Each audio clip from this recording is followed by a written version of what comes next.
Eshima, votre magazine qui bat au rythme de l'actualité. Retrouvez la nouvelle édition. Exclusivité, évaluation du processus électoral 2018, mission accomplie pour Corneille Nangaa. Le président de la centrale électorale était devant les élus du peuple pour présenter le rapport général du processus électoral qui a conduit à la mise en place des institutions. Un aperçu panoramique, mais aussi un compte-rendu complet de tous les processus électoraux. Désigné par un consensus des confessions religieuses, Corneille Nangaa Yobeluo hérite de l'institution qualifiée de la plus controversée dans l'opinion nationale qu'internationale. Jouissant d'une expérience en matière électorale de près de 20 ans, dont plus de la moitié passée au sein de la centrale électorale congolaise, Corneille Nangaa Yobeluo présentait inéluctablement les profils idéaux pour diriger la CENI. La révolution de la machine à voter, une innovation qui a permis l'organisation inédite et la fiabilisation des résultats des scrutins directs combinés présidentiels, législatifs nationaux et provinciaux de décembre 2018. Aujourd'hui, personne n'en dédie le bon fonctionnement. Corneille Nangaa est considéré aujourd'hui comme acteur majeur de l'alternance. Focus économie. En vue de faciliter la traçabilité, de lutter contre la fraude et la corruption, la Direction générale des impôts, DGI, numérise la procédure de déclaration et paiement d'impôts. Sonas, Bonyeme Ekofo soutient le leadership féminin au sein de son entreprise. Découverte. Après 3 décennies dans le travail législatif, Christophe Lutundula intègre l'exécutif national. Zoom sur la gratuité de l'enseignement primaire, qu'en restait-il? À lire également les alliances, atouts et faiblesses de la politique en RDC. Zlekaf, que gagnerait la RDC? CPI, l'illusion d'une justice internationale équitable. Culture, Mwanankazi, un statut familial particulier. Retrouvez l'intégralité du magazine Eshima dans les kiosques. Eshima Magazine, un nouveau standard d'information.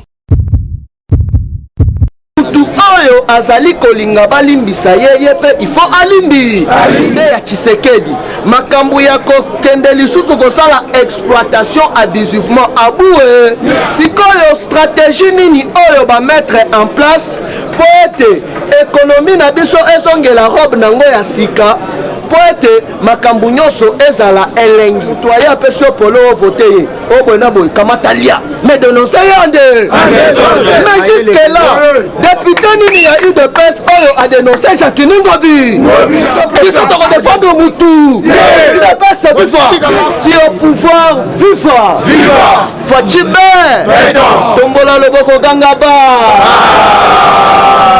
alors tobetela nanu président Gilles Maboko makasi parce que Moussala Touali de Sala, les amis Moussala Moko, vraiment, monde Modiba Basali Kondimaya. Ceux qui ont beau, Yango, ceux qui ont allé Moutemama.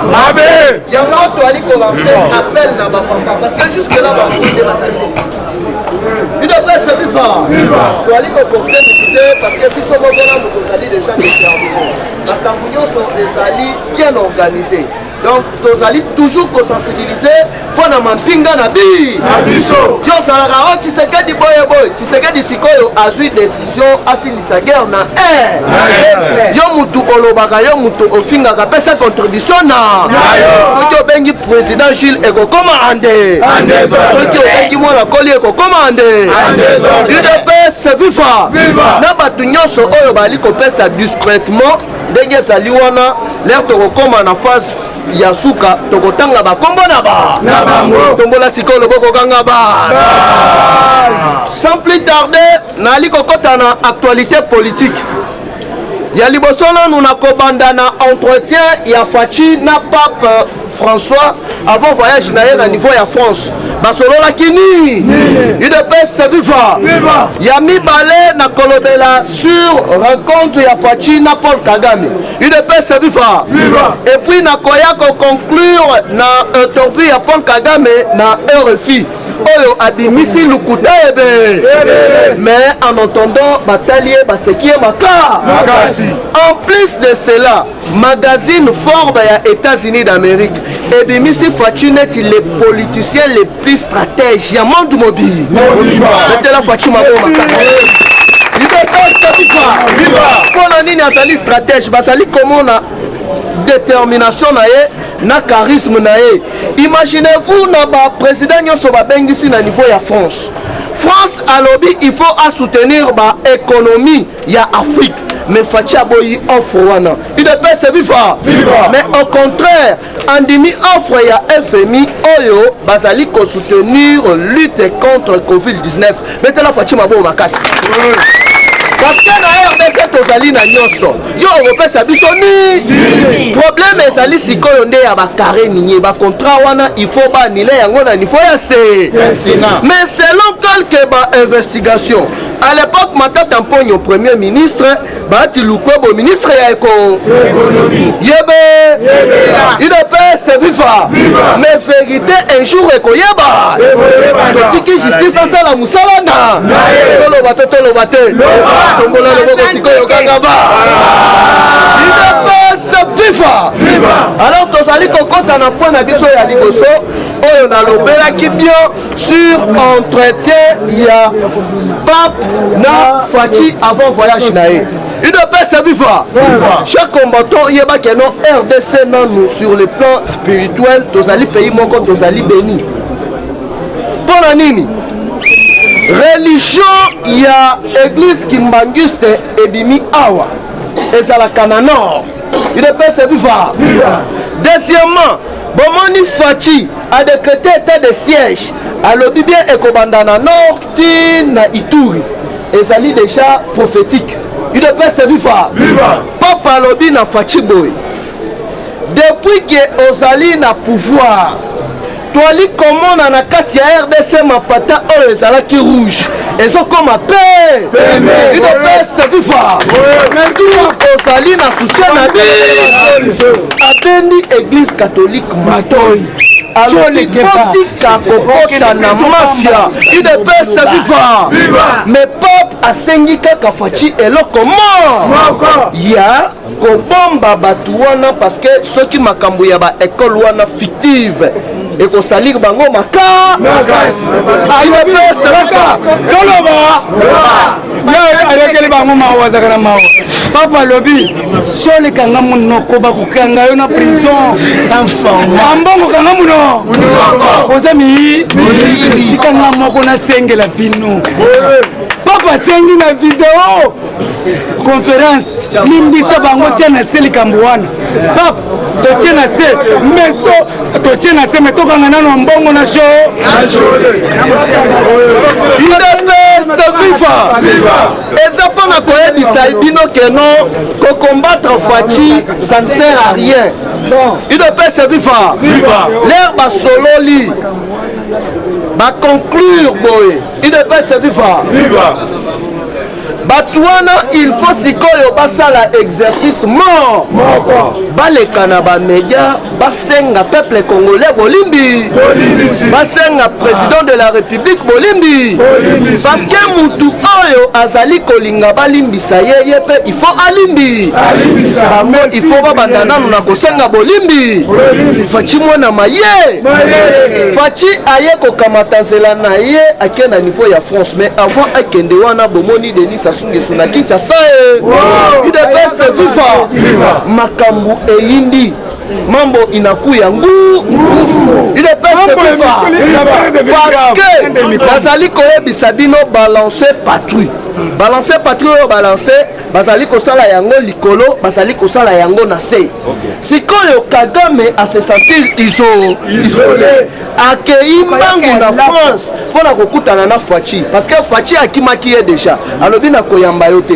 mais suka na yango aye ko accorder nani audience parce que sur 15 chefs de l'état oyo bazalaki na niveau ya France lobby Fachi accordé 8 chefs de l'état audience il ne peut se vivre na ye moko Emmanuel Macron Tshisekedi aza le seul oyo ba déjeuner na Emmanuel Macron betela Fachi mabo makasi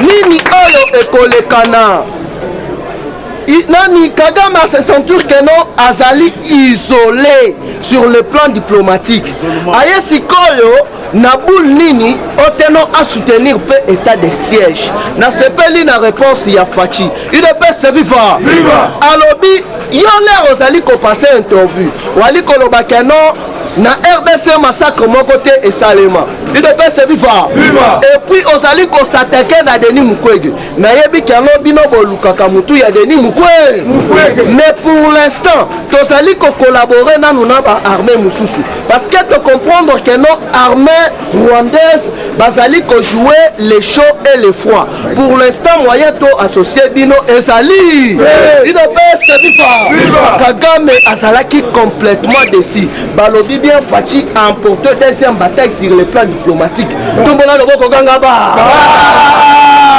Quand on a niveau de carrière, lobby président chinois. alobi nazali d'accord na idée ya Tshisekedi makambo ya kokende lisusu kosala exploitation abusivement aboué awa sikoyo biso Chine tozali ko renégocier ba contrat nyonso po tokende toujours na idéologie ya ganyaga esengote Fachi azalaki le seul ya kozwa parole na kati ya réunion wana koyebisa France que non biso tozali na eloko ya confier oteno bopesa biso ba milliard te parce que Kabila déjà atiki ba nyongo ebe concernant makambo etali ba minerai boni ngai Tshisekedi na koya ko bakisa ba nyongo musu kaka ba nyongo ye atiki wana yango il faut to régulariser nanu to renégocier nanu après de to kotala makambo mususu si UDPS viva yango wana bomona ki keno na ebisaki bino autrefois Fachi a consultaki ancien directeur ya FMI Dominique Strauss-Kahn na madame Christina Georgieva azali actuelle Christina Lagarde du Sud, je ne m'abuse pas. UDPS viva parce que bango bazali ba ancien directeur ya FMI. Alors ezali pona nanu ko démanteler réseau ya ba mafia oyo basala ka ba transaction parce que mutu a contrôle la kabamone nyoso ya monde ezali États-Unis da UDPS viva parti au pouvoir viva yango moni que no Fachi ezali yanza je reviens va aye apesi 1 milliard FMI ba pesi 1 milliard pour na ko soutenir oyo to bengi bien Covid-19 et oyo etali économie tozali na nyoso ça ne sert à rien ya ba ndote biso lisusu parce que politique na bango ezali ba ndote biso babanda komona la biso babanda ko pesa biso ba injonction. Alors Fachi en tant que stratège aboya betela mu kwa tombolo maboko makasi viva parti au pouvoir viva nazali kokota na sujet na ngai ya suka place na koshitele pour la kotikela baninga mususu sikoyo stratégie nini oyo ba mettre en place po ete économie na biso ezongela robe nango ya sika po ete makambo nyonso ezala elengi eloko ya liboso ezali nanu justice na biso nationale na justice internationale UDPS viva Fachi alobaki bien que non akofune dans le passé te mais Keba alobaki yango sur le plan politique parce que ti alobaki bongo alobaki yango sur le plan politique eza na deux volets Fachi azali na compétence te ya kokende kofune dans le passé parce que azali na makambo ebele ya kosala mutu akose saisir na situation ezali procureur général mutu akokonstate apesi banzuzi basala musa mais en entendant yeba que non la police ya Interpol lobi bayaki déjà kokutana na Fachi na oyo etali rapport ya mamping tous les bateaux oyo basalaki na kati mukwa d'ailleurs mukolo ya lobi bakangi 3 généraux na niveau ya Ituri na niveau ya Nord Kivu oyo babandaki koteka plan na biso epa ya banguna yango wana États-Unis a se décidé alobi bien il faut babanda nanu na ko changer tenue militaire na ba militaire oyo bakozala na front bakozala na tenue musu na ba militaire oyo babundaka te bakozala na tenue musu UDPS viva mutu nyonso oyo akozala na front bakomi kombo na ye na te sikoyo yokende otekela yango bapa UDPS viva wana ya liboso nanu bazwikindo ya mibale UDPS viva. Parti au pouvoir viva. Plusieurs camps militaires na RDC ba infiltré basala kebe. Ensuite décision désormais na baka nyonso mwana kokisi 18 ans il faut akende liba. Parce que na kati ya kaba infiltré ba kebe. Lobi bakangi avant-hier bakangi 250 infiltrés na kati ya kakokolo. Ba civil na ba minduki euti wa. IDPS viva. Ya este ezalaki biso moko pe ba congolais to salaki complice parce que Kabila abomaki économie na biso poto koma na complexe ya infériorité. IDPS viva. Koyeba ko proposer yo mbongo yo OCD. Nyonso wana parce que ozali pauvre. Awa sikoyo facha azongisi makambo nyonso na mesa IDPS viva. Pona kosukisa yeba keno général Munene azali déjà na ville province de Kinshasa.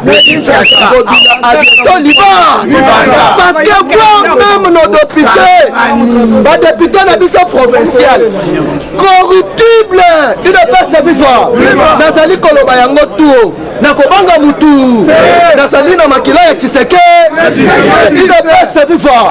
Papa Tshisekedi abandaki koyebisa biso mutu aya peso polo voter. Oh bona boy kamatalia, mais dénoncer yande. Mais jusque là, député nini ya UDPS oyo a dénoncé Jacques Ngobi. Quand on la biso pression pour défendre mutu. Il ne peut se vivre.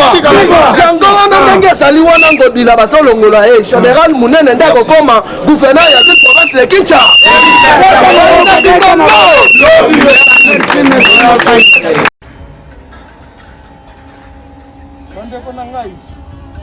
Conteneur yango ezokende le 26 mai lekokanga conteneur chaque mois donc next ekozala le 26 mai olingi otinda velo mutuka please osi okangi biloko tu omemaka na biso benga biso comme ça toya somema biloko totinda na Congo.